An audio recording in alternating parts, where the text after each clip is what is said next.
いきなり結論から入りますが、僕がこの3つのキューブの中から初心者の方に1つ選ぶなら MF3 をおすすめします。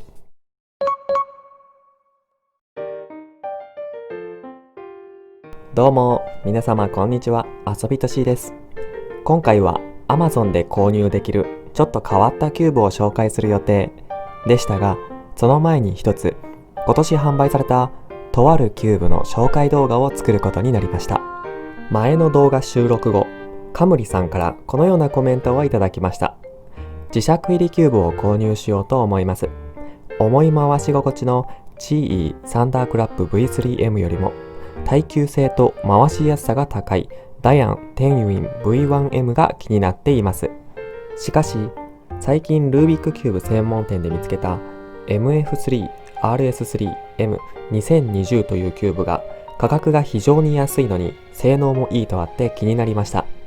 そこで以前紹介されていた軽い回し心地と強磁石が特徴の GEMS、 耐久性のテンユイン V1M と性能を比較してほしいです。それとできれば磁石なしキューブを使って2分前後で揃えられる人にとって磁石アシストの強さは強弱どちらを選ぶのが良いでしょうか。ぜひ教えてほしいです。これはすぐに動画を作るしかないなと思いまして、急いでそのキューブを買ってきました。というわけで、今回の動画では、リスナー様が気になっているこちらのキューブの性能を、今まで紹介してきた磁石入りキューブと比較してみたいと思います。特にリクエストのあった GEMS、テンユイン V1M とは詳しく比較してみます。動画詳細文に今回紹介する商品の URL を貼っておりますので活用してください。今回紹介するキューブはこちら。キュービングクラスルーム MF3RS3M2020 ステッカーレスです。前半のキュービングクラスルームがブランド名で、後半がキューブの名前になります。こちらはモーユーという有名なブランドのサブブランドになります。なぜブランド名を分けて提供しているかは調べてもわからなかったので、もしご存知の方がおりましたらぜひ教えてください。今まで紹介した同じブランドのキューブは、一番最初の動画100円ショップから競技用まで比較した動画内でモーユーアオロング GT、 そして4つ前の動画、初めて 4×4 キューブに挑戦した時に購入した魔法教室メイロングの2個です。どちらも回しやすさはありますが、特段いい性能のキューブではなく、強くおすすめできるキューブではありませんでした。ちなみにアオロング GT も普通のキューブですが、こちらはアンティーク調に塗装しております。その理由と方法はこちらの動画にまとめております。ストアが掲載している情報をまとめてみました。このキューブは同じ名前の MF3 からいくつか改善されて2020と名前がつくようになったようです。前のバージョンから内部構造や材質を変えて、センターにはワッシャーを入れることによってネジの締め付けをより均一に伝えることが可能になりました。内部構造は初めて見るシステムを作り出しています。この画像のようにセンターの中にはネジ、バネ、そして青色のキャップが入っています。ネジの締め付けでピース同士の密着度を調整しますが、青キャップを調整することでバネの強弱も調整できるようになりました。バネの調整はキューブをやり込んだ人向けの機能なので、初心者の方が無理に触る必要はないかなと個人的には思います。このキューブを買ったらそんなこともできるんだくらいに考えていただければ十分です。どのブランドも以前作られたキューブを改良して販売することは多いですが、多少なりとも値段が上がるのが普通です。具体的にはサンダークラップシリーズ、ダイアンテンユインシリーズがそれに該当します。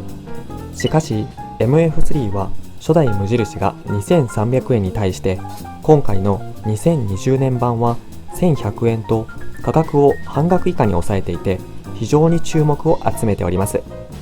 性能が上がったのに価格はより手頃に。私たち購入者側からするとこれ以上ないいいポイントですね。現時点で唯一の欠点はステッカーレスタイプのみの販売という点でしょうか。初代 MF3 はステッカータイプも販売されておりますので、今後2020年版でも販売されてほしいですね。付属品にはモーユースタンド、プラスドライバー、青色キャップの調整道具がついてきます。ドライバー付きなのは地味に嬉しいですね。すでに購入された方からのコメントでは、軽い、直線的な回し心地、磁石アシストがちょうどいい強さ、4000円のキューブ台と遜色ない性能とありました。いい意味で値段に見合わない性能を持っていそうです。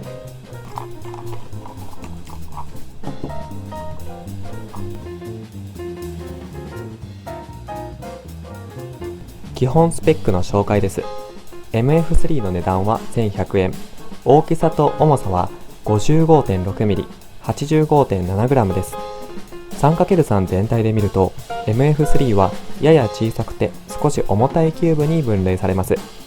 実際に持ってみると確かに少しだけ重く感じます。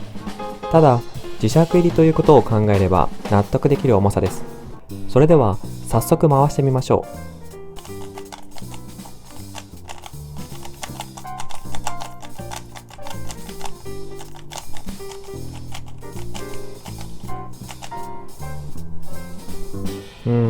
これはすごい。非常にいいキューブですね。比較してほしいと言われていた2つのキューブのいいとこ取りをしたような性能です。まず回し心地ですが非常に軽いです。ただし磁石アシストの強さが絶妙で回しすぎることはありませんでした。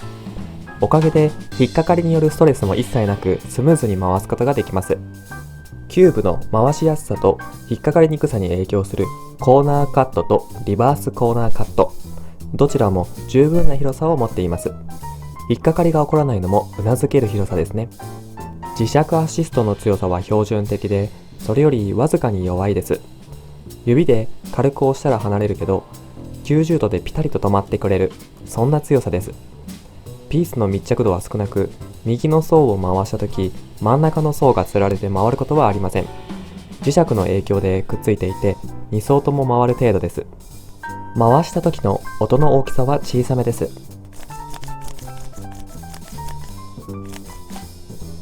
ピースが擦れ合う音のみが聞こえ、ピースがぶつかる音、内部構造からの音は聞こえません。シュルシュルといった感じの音ですね。ブランドが推しているポイント、青色キャップでバネの強弱変化についても見てみましょう。正直、開封直後の状態でちょうどいいので、触る必要はないと思いますが、バネの強さは9段階に設定することが可能みたいで、購入時は一番弱いレベルに設定されていました。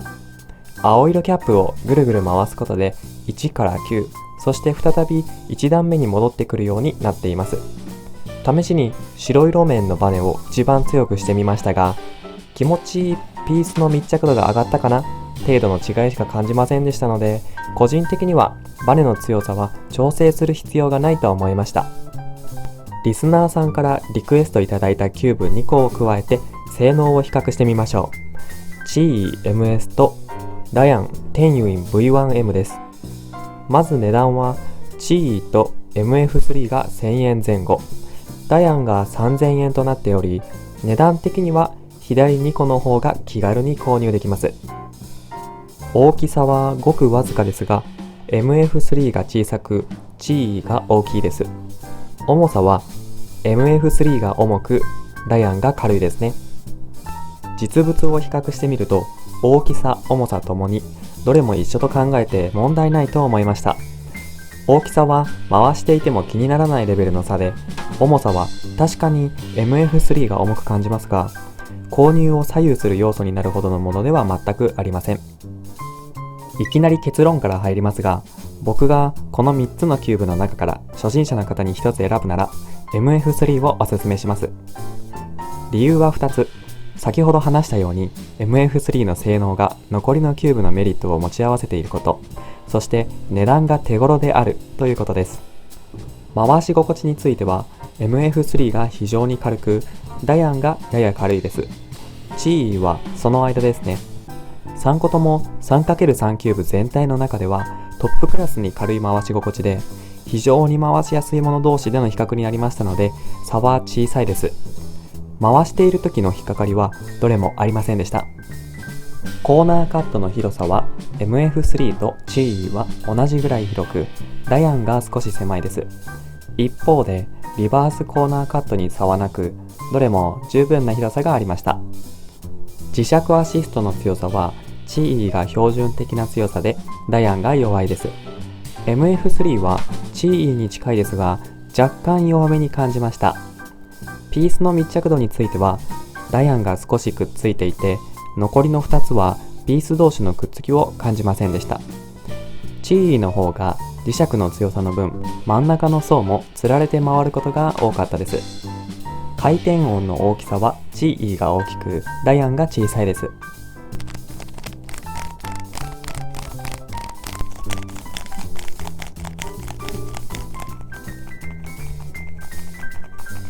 ダヤンは内部構造の音がかすかに聞こえるだけ。チーはピースのぶつかる音が聞こえています。MF3 とチーは特に似ているキューブだと思いました。チーの音を小さく、回し心地をダヤンに近づけると MF3-2020 になりそうです。MF3 のバネ調整を一番強くすると逆にチーキューブに近い回し心地になるように感じました。ちなみにいただいたコメント欄に出てきたサンダークラップ V3M、 これは比較している3個とは対照的に重たい回し心地が特徴のキューブです。回し心地については好みの問題ですので、ガシガシ強く回すのが好きな方はこちらのサンダークラップをおすすめします。初心者にとって磁石アシストは強い弱いどちらがいいかという質問ですが、これも好みの問題ですので正解はありません。その前提を踏まえた上で、個人的には 3×3 なら磁石アシスト弱めから普通、 4×4 なら強めのキューブをおすすめします。私のキューブの回し方ですが、手と指の力をほとんど抜いています。ですので回す時の抵抗がないキューブほど相性がいいです。ピース同士の密着度や磁石アシストが強いものは指への負担が多少かかってしまうので、長時間使うと指が疲れてしまいます。一番気に入っているダヤンテンユイン V1M、 これは他のキューブよりも頭一つ抜けた独特な軽い回し心地と弱すぎない控えめな磁石アシストが自分のスタイルにぴったりはまりました。しかし鉄キューバーさんからコメントをいただきましたが、軽い回し心地や弱い磁石アシストは逆に回りすぎるからおすすめできないと考える方もいらっしゃいます。結局は使う人との相性になりますので、深く悩まずに最初の1個を買ってみる。すでに持っている方は自分の好きな回し方を知ってみるとベストなキューブが選べると思います。